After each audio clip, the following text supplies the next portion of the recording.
महिला police officer और कैदी का ऐसा राज जिसने पूरी जेल हिला दी। एक खतरनाक कैदी जिससे पूरी जेल डरती थी। लेकिन जब उसी कैदी के सामने एक महिला पुलिस ऑफिसर अकेली फंस गई तो अगले 15 मिनट में जो हुआ उसका सच सुनकर आपके भी रोंगटे खड़े हो जाएंगे। रात के ठीक 2 बजे जेल के अंदर अचानक बिजली चली जाती है।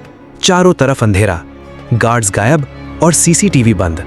लेकिन असली डर तब शुरू होता है जब महिला ऑफिसर रिया को पता चलता है कि जिस कैदी को उसने सालों पहले गिरफ्तार किया था वो आज उसी के सामने बैठा है।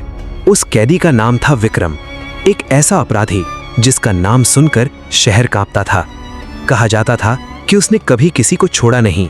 लेकिन जब रिया उसकी आंखों में देखती है तो उसे डर नहीं बल्कि कुछ अजीब महसूस होता है, जैसे विक्रम उससे कुछ कहना चाहता हो। तभी जेल के बाहर जोरदार धमाका होता है, पूरा फर्श हिल जाता है।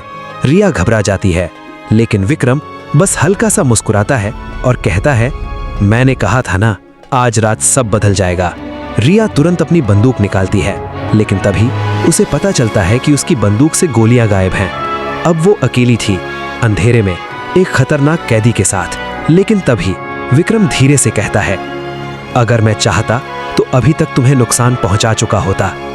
रिया हैरान रह जाती है, क्योंकि पहली बार उस कैदी की आवाज में गुस्सा नहीं, दर्द था। विक्रम दीवार की तरफ देखता है और कहता है, तुम्हें लगता है मैं अपराधी हूं, लेकिन असली अपराधी आज भी इस जेल के बाहर खुले घूम रहे हैं। रिया को यकीन नहीं होता, लेकिन तभी जेल का एक गार्ड दौड़ता हुआ आता है। उसके कपड़ों पर खून लगा था और वो चिल्लाता है, सबको मार दिया गया, वो लोग अंदर आ चुके हैं। अचानक पूरी जेल में सायरन बजने लगता है।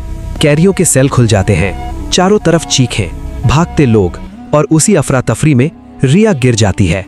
लेकिन जिस कैदी से उसे सबसे ज्यादा डर था, उसी विक्रम ने रिया को बचा लिया। रिया चिल्लाकर पूछती है, तुम मेरी मदद क्यों कर रहे हो?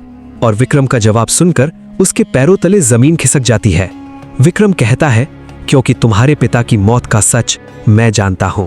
रिया की आंखें फटी रह जाती हैं, क्योंकि उसके पिता भी एक पुलिस ऑफिसर थे जिनकी मौत सालों पहले एक रहस्यमयी केस में हुई थी। अब रिया के सामने 2 रास्ते थे, या तो वो विक्रम पर भरोसा करे या उसे वहीं गोली मार दे। लेकिन तभी अंधेरे से एक आवाज आती है, दोनों को जिंदा मत छोड़ना। रिया पीछे मुड़ती है और जो चेहरा सामने आता है उसे देखकर उसकी सांसें रुक जाती हैं, क्योंकि वो कोई अपराधी नहीं बल्कि जेल का सबसे ईमानदार दिखने वाला अफसर था। उस रात जेल में सिर्फ कैदी नहीं छिपे थे, बल्कि ऐसे राज दफन थे जो पूरे शहर को तबाह कर सकते थे। लेकिन असली सवाल अभी भी बाकी है, विक्रम सच बोल रहा था या ये सब एक खतरनाक खेल था? अगर आप पार्ट 2 चाहते हो तो अभी कमेंट करो, सच क्या है।